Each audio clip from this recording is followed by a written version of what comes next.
ये आकाशवाणी है। कोविड-19 विशेष कार्यक्रम के अंतर्गत प्रस्तुत है कोरोना वायरस संक्रमण की वर्तमान स्थिति पर चर्चा, जिसे प्रस्तुत कर रहे हैं आकाशवाणी संवाददाता सिद्धार्थ सिंह। इस कार्यक्रम में आमंत्रित स्वास्थ्य विशेषज्ञ हैं डॉक्टर बलविंदर सिंह। नमस्कार श्रोताओं, आकाशवाणी के समाचार सेवा प्रभाग द्वारा कोरोना जागरूकता श्रृंखला के इस विशेष कार्यक्रम में आपका स्वागत है और आज के इस अंक के साथ मैं हूं सिद्धार्थ सिंह। श्रोताओं, कहते हैं परिवर्तन संसार का नियम है, इसलिए किसी भी परिवर्तन से घबराना नहीं चाहिए, बल्कि उसे स्वीकार करना चाहिए। कुछ परिवर्तन ऐसे होते हैं जो हमें सफलता दिलाते हैं और कुछ ऐसे होते हैं जो हमें सफल होने के गुण सिखाते हैं।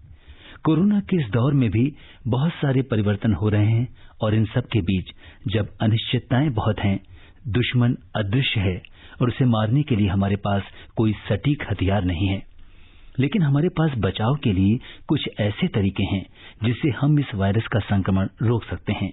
इसलिए अपनी हैंड हाइजीन का ख्याल रखिए, मास्क लगाइए और सोशल डिस्टेंसिंग के साथ सरकार के सभी दिशा निर्देशों का पालन कीजिए। तभी हम कोरोना महामारी पर विजय पा सकते हैं, क्योंकि बचाव और सावधानी ही कोरोना का इलाज है। श्रोताओं, कोरोना को लेकर आपके मन में चल रहे तमाम सवालों का जवाब देने के लिए हमारे आज के इस विशेष फोन इन कार्यक्रम में हमारे साथ हैं वर्धमान महावीर मेडिकल कॉलेज और सफदरजंग अस्पताल नई दिल्ली के medical superintendent doctor Balvinder Singh. Doctor Balvinder, नमस्कार। कार्यक्रम में आपका स्वागत है। नमस्कार। श्रोताओं, आप कोरोना से संबंधित सवाल हमारे आज के एक्सपर्ट से टोल फ्री नंबर 1800-11-5767 और 011-233-14444 पर पूछ सकते हैं। अगर आप सोशल मीडिया के माध्यम से अपना सवाल पूछना चाहते हैं तो आप ट्विटर हैंडल @AIR News पर #AskAIR पर अपने सवाल पोस्ट कर सकते हैं। डॉक्टर बलविंदर, जैसा कि मौसम में तेजी से बदलाव हो रहा है और इस बदलते मौसम में सर्दी, खांसी, जुकाम बहुत आम हो गया है। सुबह के वक्त हल्की ठंड का भी एहसास होने लगा है। इस बदलते मौसम के साथ कोरोना में क्या बदलाव आ रहा है और हम कैसे समझें कि ये कॉमन कफ कोल्ड है या कोरोना का कुछ असर है? हाँ सिद्धार्थ जी, आपने ये बहुत अच्छा सवाल पूछा। देखिए, एक बहुत ही इंटरेस्टिंग बात है जी। जितने भी वायरसेस जो रेस्पिरेटरी ट्रैक्ट पे इन्फेक्शन प्रोड्यूस करते हैं, अक्सर जो इतिहास में देखा गया है कि ये वायरस गर्मी के मौसम में ज्यादा एक्टिव नहीं होते हैं, ये वीक हो जाते हैं।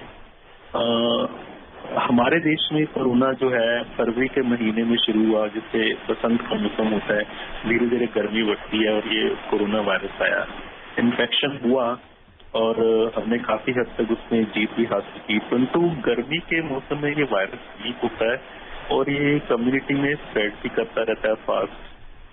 लेकिन जैसे सर्दी आती है तो ये वायरस ज्यादा एक्टिव होने के चांसेस होते हैं और ये ज्यादा स्ट्रांग हो जाता है। तो ये बहुत जबरदस्त समय एप्रीहेंशन है मेडिकल डॉक्टर्स के माइंड में, जहन में, कि आने वाले सर्दी के मौसम में ये कोरोना का वायरस जो है फिर से एक बारी, मैं ये नहीं कहना चाहता भयंकर रूप ले सकता है, ये फिर से स्प्रेड कर सकता है, एक सर्ज आ सकती है जिसको हमें बहुत ध्यान से देखना और समझना होगा, पहले उसको भांपना होगा और कंटिन्यूअस मॉनिटरिंग करनी होगी। तो सर्दी में ये कोरोना फिर से तेजी से वापस आ सकता है, मैं ऐसा समझता हूँ। ये मेरा व्यक्तिगत सोच है, क्योंकि मैं स्टडी करता रहता हूँ इन चीजों को और इतिहास कहते हैं बहुत बड़ा गवाह होता है। जितनी भी पहले जैसे स्पेनिश फ्लू हुआ है या सार्स या मर्स हुआ है, ये विंटर में बहुत ज्यादा एक्टिव होती है। तो इसी तरह से ये अंदेशा है कि विंटर सीजन में कोरोना का ये वायरस जो है ये बढ़ सकता है। जी, और एक चीज और है कि जैसा कि मैंने आपसे पूछा कि आजकल बदलते मौसम में सर्दी, खांसी, जुकाम बहुत आम हो रहा है, तो कैसे समझें कि ये आम सर्दी, खांसी, जुकाम हो रहा है, या जैसे कि आजकल हम देखते हैं कि अगर आपने रात में एसी चला दिया और सुबह के वक्त बंद करना भूल गए तो काफी ठंड भी लगती है। तो ऐसे बदलते मौसम में कैसे हम इस बात को सुनिश्चित करें कि ये आम सर्दी, जुकाम है या ये कोरोना है? हाँ जी, इसके दो बहुत अच्छे तरीके हैं। एक तो है लक्षण, दूसरा है लेबोरेटरी टेस्ट। लक्षण के हिसाब से देखें तो इन दिनों में जैसे मैं एक बहुत बड़े अस्पताल के अंदर काम करता हूँ और हम देखते हैं कि इन दिनों में डेंगू, चिकनगुनिया, मलेरिया जैसे ये वायरल फीवर बहुत एक्टिव हो जाते हैं। मलेरिया एक पैरासाइट है, डेंगू चिकनगुनिया वायरस जो है बहुत जल्दी इन दिनों में फैलना शुरू कर देते हैं क्योंकि पोस्ट रेनी सीजन में मॉस्किटो ब्रीडिंग बढ़ जाती है। परंतु देखिए इसमें क्या है कि कोरोना के बारे में 2-3 बातों का ध्यान रखना है। सबसे पहले कोरोना में बुखार होगा बहुत तेज, 102, 103 तक बुखार रहेगा जो उतरेगा नहीं इतनी आसानी से।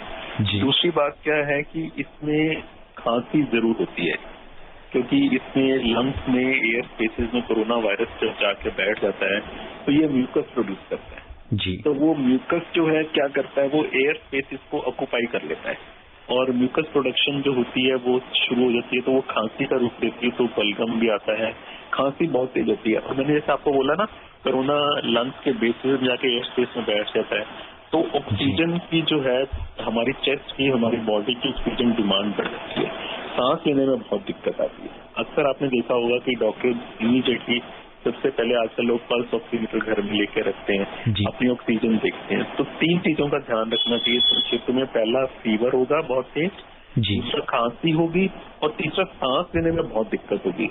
अगर मान लीजिए डेंगू या चिकनगुनिया का बुखार है तो उसमें क्या होगा कि बुखार होगा 99-100 हो जाएगा, बदन टूटेगा, लेकिन इतना खांसी नहीं आएगा, सांस नहीं फूलेगा, तो उसमें ये समझिएगा डेंगू या चिकनगुनिया का बुखार हो सकता है या मलेरिया भी हो सकता है क्योंकि मलेरिया में बहुत ठंड लगती है, इतना जाड़ा लगता है कि पेशेंट खुद बोलता है कि मुझे चद्दर दे दो।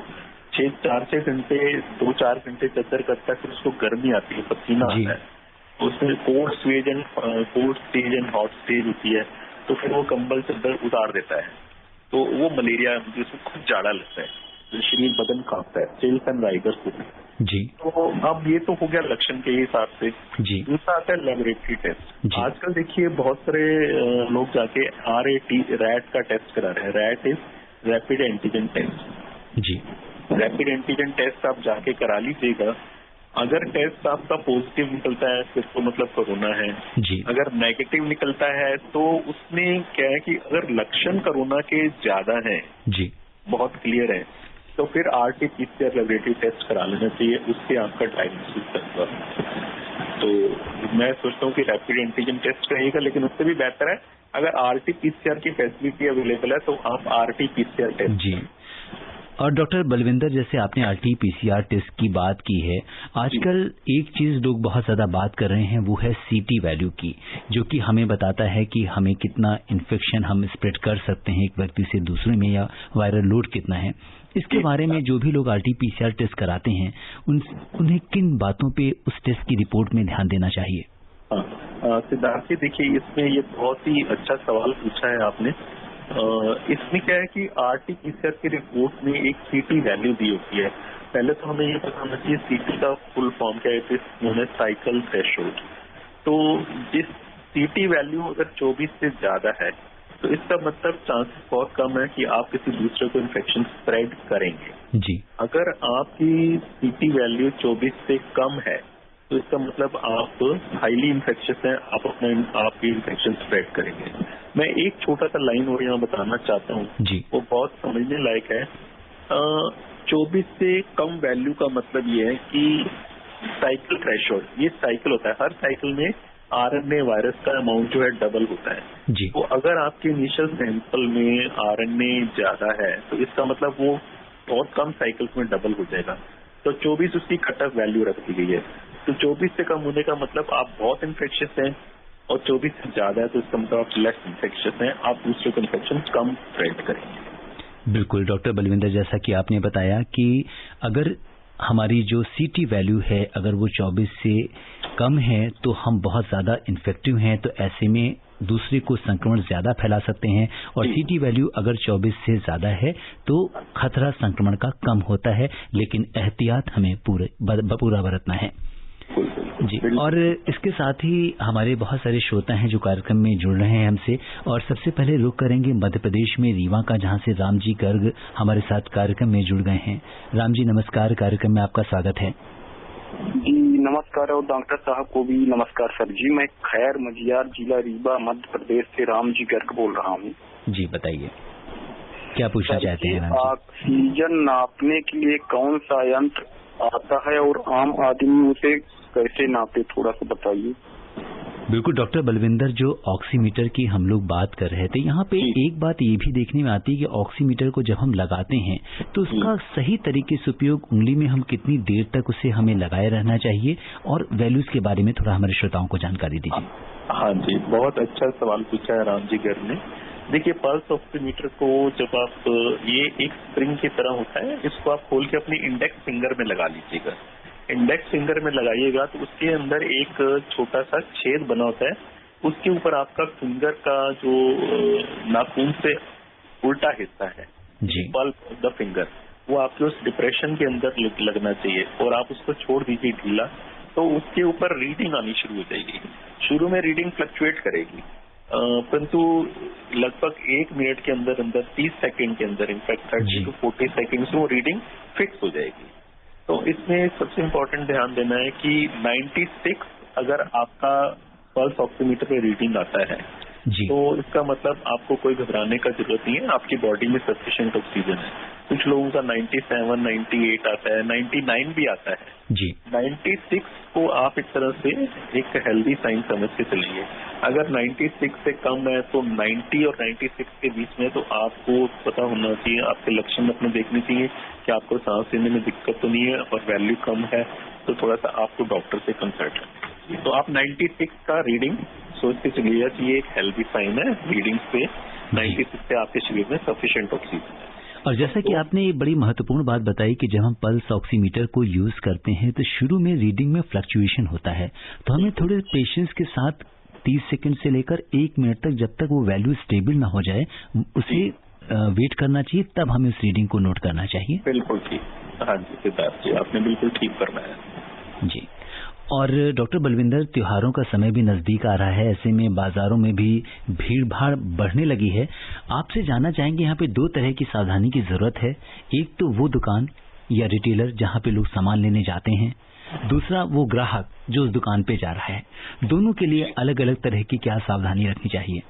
जी बिल्कुल ठीक है। जैसे ये सीजन, फेस्टिवल सीजन आ रहा है, जैसे दशहरा दिवाली का, इसमें 2 बातें हैं। एक तो देखिए, मन रहता भी नहीं है कि दिवाली का त्योहार हो, दशहरे का त्योहार, और आप घर पे बैठे रहें जी। मन बहुत तरसता है बाजार में जाने को, शॉपिंग करने को।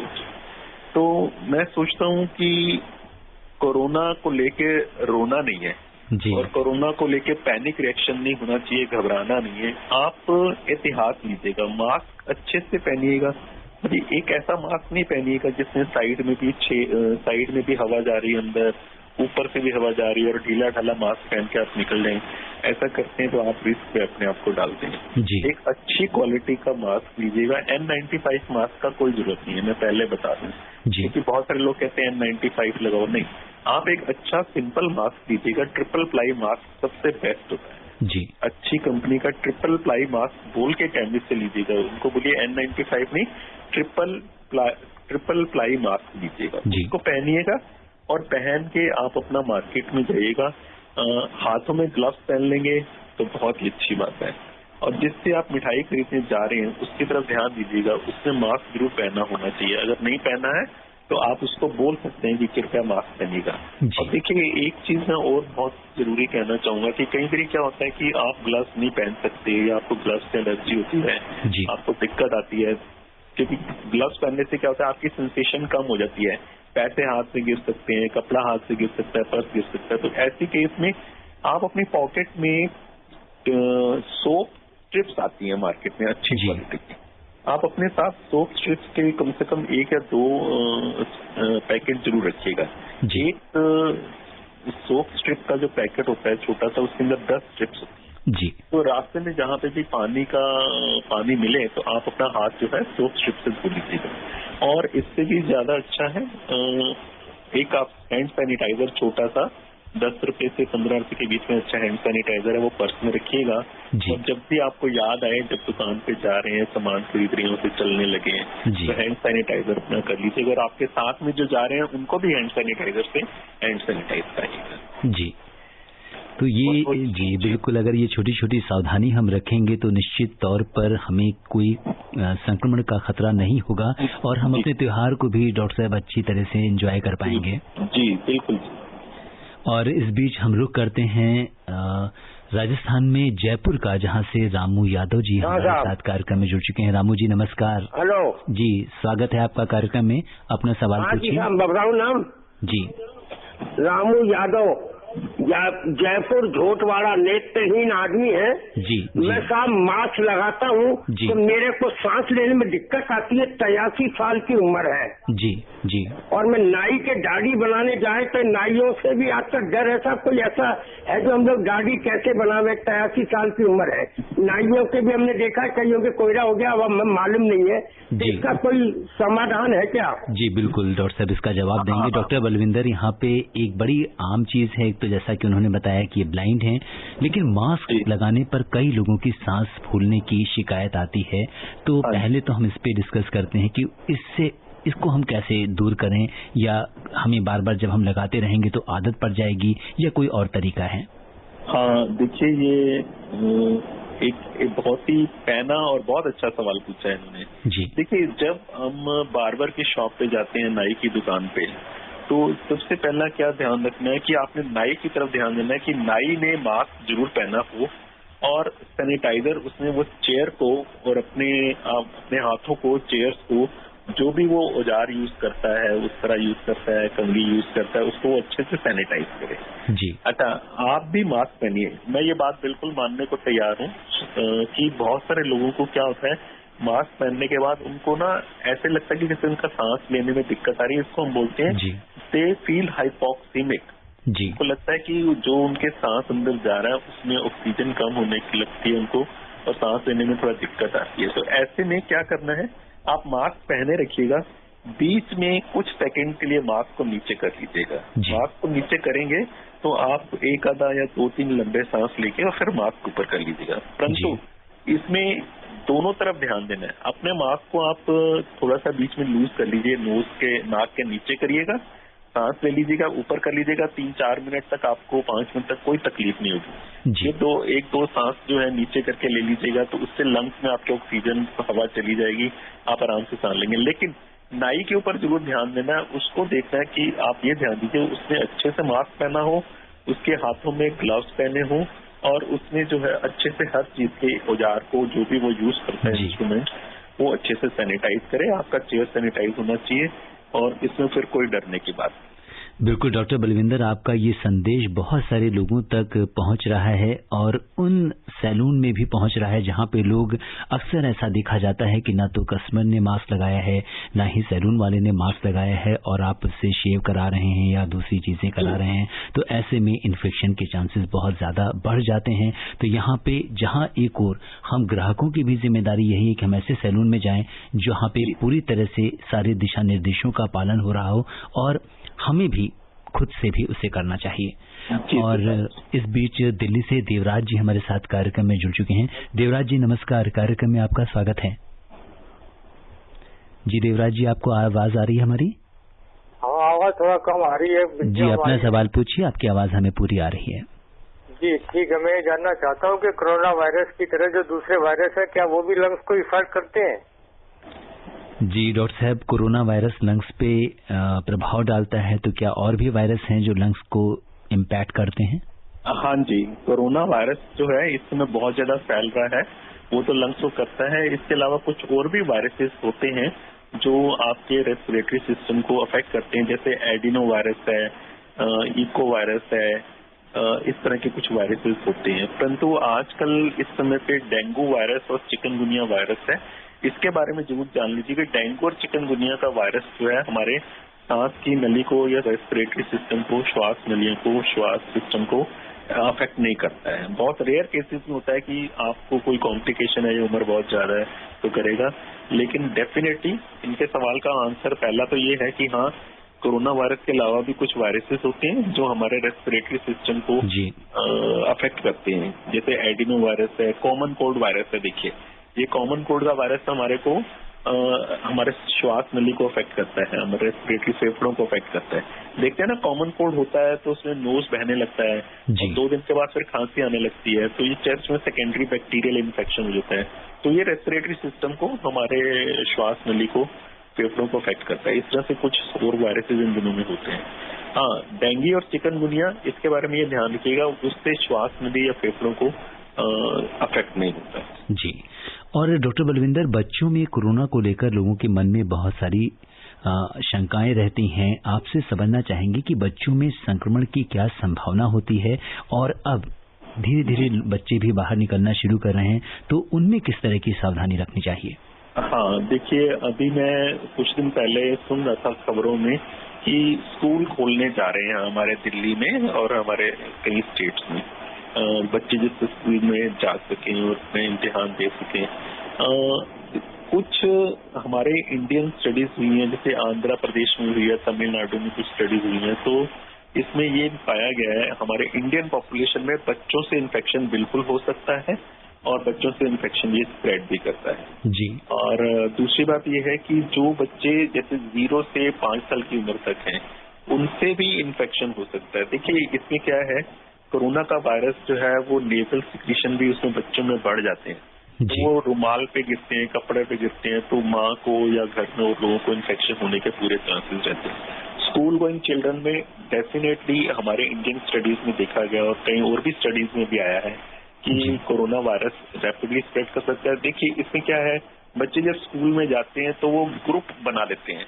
बच्चों को बहुत मुश्किल है रोक पाना कि थोड़ा सा बच्चों के अंदर कहते हैं कि थोड़ा सी चंचलता होती है, वो बातें करते हैं, इकट्ठे बैठ जाते हैं। तो एक बच्चे को होने का मतलब ये है कि बाकी बच्चों को भी हो सकता है कोरोना। और स्कूल जो खोलने जा रहे हैं, मैं सोचता हूँ कि उसमें हमें बड़ा ध्यान रखना होगा। बच्चे को घर से हमें अच्छे से हैंड सैनिटाइजर हम बच्चे को दे सकते हैं। बच्चा बहुत जल्दी सीखता है। बच्चों को रुमाल दीजिएगा, हैंड सैनिटाइजर उसके बैग में डालिएगा अगर स्कूल जाते हैं, और बच्चों को सोशल डिस्टेंसिंग के बारे में समझाइएगा।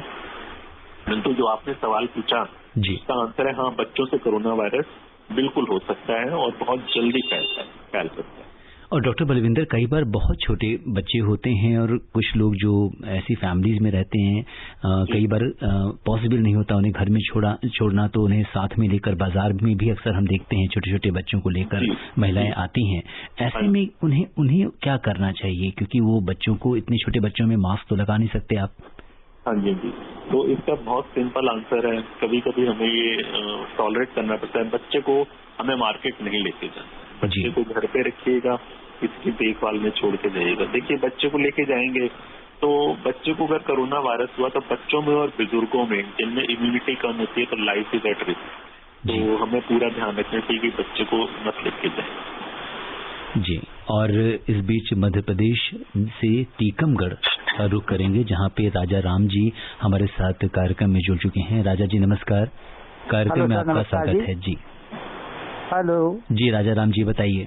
हाँ, मैं राजा राम अहवाल बोल रहा हूँ, जिला टीकमगढ़ मध्य प्रदेश से। जी हाँ सर, मैं सर एक जानकारी चाह रहा हूँ सर जी कि जैसे सैनिटाइजर से बार बार हाथ साफ करते हैं सर जी, और अगर कोई खाने की वस्तु उन हाथों से छू लेते हैं जी, और अगर पानी से अगर उन हाथों को नहीं धोते हैं, अगर वो वस्तु कोई जैसे उसे खाते हैं तो उससे कोई यानी शरीर के लिए कोई नुकसान है या? बिल्कुल डॉक्टर बलविंदर, ये बड़ा आम सवाल है कि जब भी हम घर से बाहर होते हैं और हमारे पास हाथ धोने की सुविधा नहीं होती और हमें कुछ खाना खाना है, लंच करना है, ब्रेकफास्ट करना है, तो ऐसे में अगर हम हाथों को सैनिटाइज करके कुछ खाते हैं तो कितना गैप रखना चाहिए या क्या सावधानी रखनी चाहिए? हाँ, बहुत बहुत बहुत अच्छा सवाल पूछा है इन्होंने।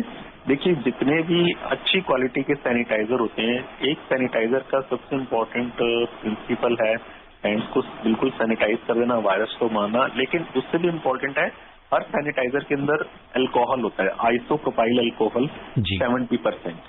तो अल्कोहल की एक ये गुण होता है, गुणवत्ता होती है कि वो जैसे ही किसी सरफेस पे हाथ से लगाते हैं वो 15 सेकेंड के अंदर इवेपोरेट हो जाता है। तो इसमें कोई घबराने का बात नहीं है। अगर आप होटल में खाना खा रहे हैं या कहीं पे भी खाना खाने जाते हैं, कुछ चाय लेते हैं, कुछ भी खाते हैं हाथों से, आप सैनिटाइजर को अच्छे से हाथों पे लगाइएगा और उसके दोनों तरफ अच्छे से मल लीजिएगा और सिर्फ 15 से 20 सेकंड छोड़ के उसके बाद अपना खाना खा लें। 15 से 20 सेकंड में वो सैनिटाइजर में जो अल्कोहल होता है वो पूरा का सैनिटाइजर इवेपोरेट हो जाएगा और आप बिल्कुल 100% सेफ रहेंगे। बिल्कुल। और डॉक्टर बलविंदर, आपसे ये भी जानना चाहेंगे कि इस समय अगर हम देखें तो मार्केट में सैनिटाइजर्स की बाढ़ जैसी आ चुकी है, हर छोटी बड़ी कंपनी अपना उत्पाद बेचना चाहती है, तो ऐसे में आम कंज्यूमर कैसे समझे कि कौन सा सैनिटाइजर ठीक है, क्योंकि बहुत सारे नकली सैनिटाइजर्स के आने की भी बात हो रही थी, तो कैसे हम सुनिश्चित करें कि जो सामान हम ले रहे हैं वो ठीक क्वालिटी का है?